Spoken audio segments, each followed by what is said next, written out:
ሰላም ጤና ይስጥልኝ የዩቲዩብ ቤተሰቦች እንደምን አላችሁ? እኔ እግዚአብሔር ይመስገን በጣም ደህና ነኝ። በዛሬው ቪዲዮ ተበልቶ የማይጠገብ ጣት የሚያስቆረጥም ምርጥ የዶሮ ወጥ አሰራር ይዤላችሁ ቀርቤያለሁ። አብራችሁኝ ቆዩ። ድስት ውስጥ 12 ተለቅ ያለ ሽንኩርት ድቅቅ አድርጌ ፈጭቼ አስገብቻለሁ። በራሱ ውሃ በስለዋለሁ።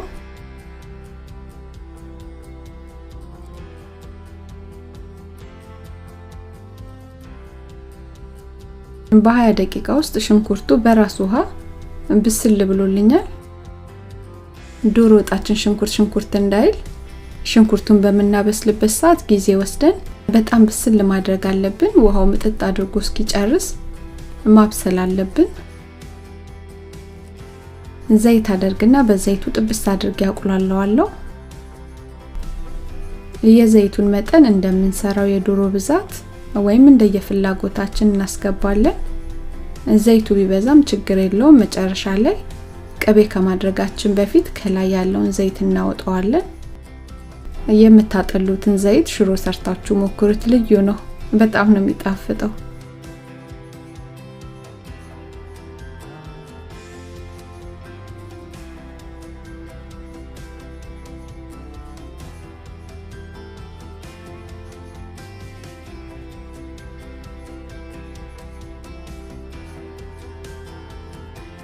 ሽንኩርቱን በዘይቱ ጥብስ አድርጌ አቁላልቸዋለሁ። በቂ ነው ያልኩትን በርበሬ አደርጋለሁ።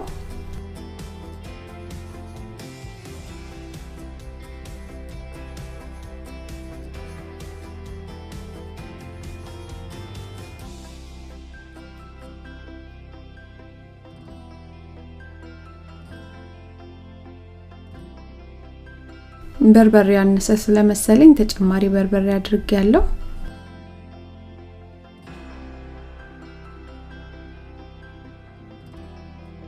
በርበሬውን ከሽንኩርትና ዘይቱ ጋር ምንም ውሃ ሳናደርግ ለ30 ደቂቃ ወይም ከዛ በላይ እሽት እያደረግን እናቁላለዋለን።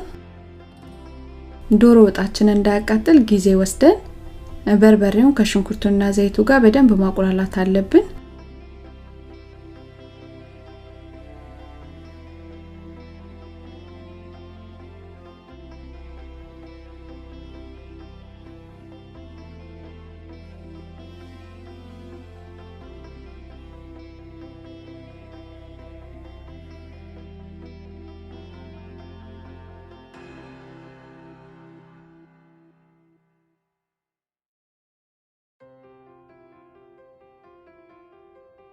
ቁሌቱን በደንብ አቁላልቸዋለሁ። አብሮ የተፈጨ ነጭ ሽንኩርትና ዝንጅብል አስገባና ደግሞ አብሬ አቁላላቸዋለሁ። የነጭ ሽንኩርቱና የዝንጅብሉ ብዛት 2 ራስ ነጭ ሽንኩርትና 2 አውራ ጣት የሚያክል ዝንጅብል አንድ ላይ ፈጭቼ ነው ያስገባሁት።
ቁሌቱን እሳቱን ቀነስ አድርጌ ከ1 ሰዓት በላይ ነው ያቁላላሁት።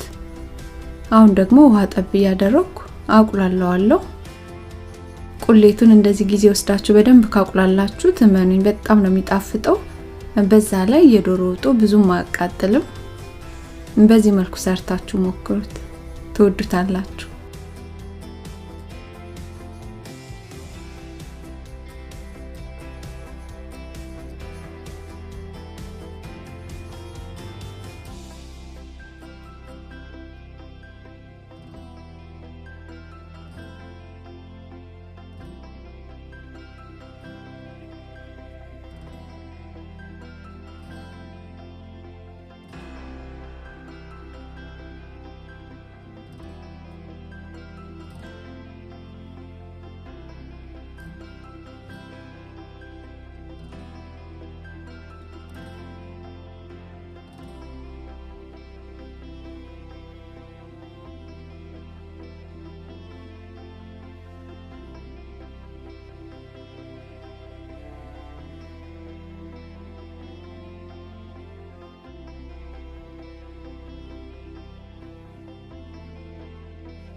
2 ዶሮ አጥቤ ገነጣጥዬና በሎሚ ዘብዝፌ አዘጋጅቻለሁ። የዶሮ ስጋውን አስገባለሁ።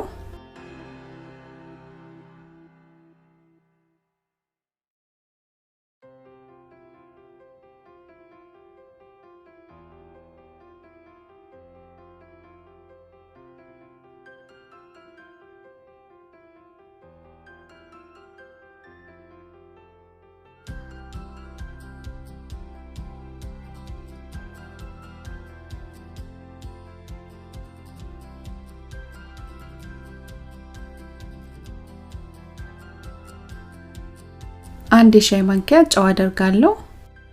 የጨውን መጠን እየቀመስን እናደርጋለን።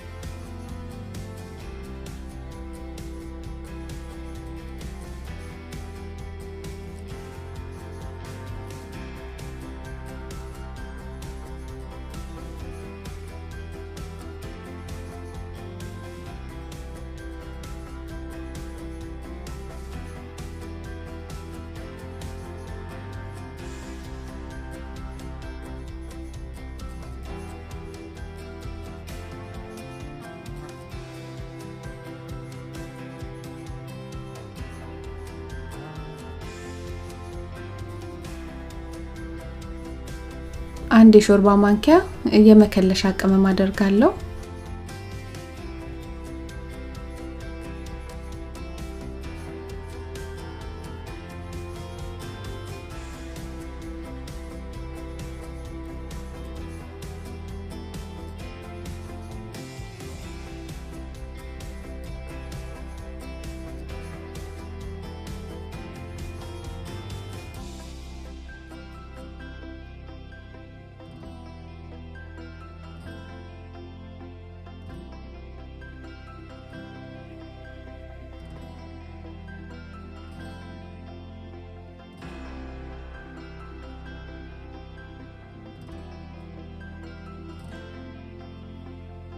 እዚህ ጋር ዘይቱ በጣም ብዝት ካለባችሁ ቀንሳችሁ አስቀምጡት፣ ቅቤውን ከማድረጋችሁ በፊት ማለት ነው።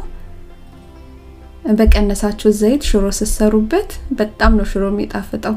ሰርታችሁ ሞክሩት፣ እመኑኝ ትወዱታላችሁ።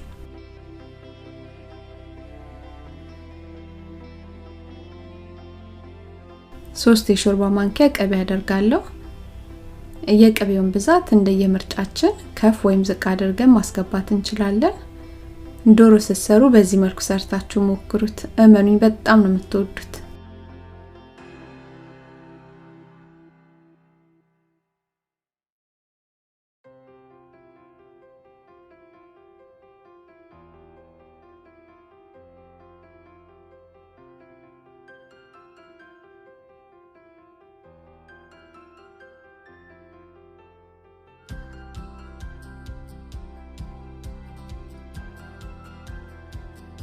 ክሽን ተደርጎ የተሰራ ምርጥ የዶሮ ወጥ ነው። 12 እንቁላል ቀቅዬና ልጬ ሰንጠቅ ሰንጠቅ አድርጌ አዘጋጅቻለሁ። እንቁላሎቹን አስገባና ትንሽ ተክተክ አድርጌ አወጣዋለሁ።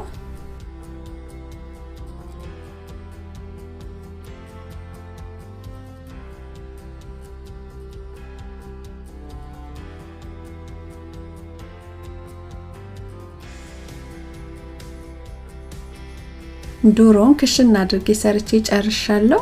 ምርጥ የዶሮ ወጥ አሰራር ነው። በዚህ መልኩ ሰርታችሁ ሞክሩት፣ ትወዱታላችሁ። አሰራሬን ከወደዳችሁት ላይክ፣ ኮሜንት እና ሼር አድርጉት። አስተያየት ጥያቄ ካላችሁ መቀበላለሁ። አመሰግናለሁ። ደህና ሁኑ።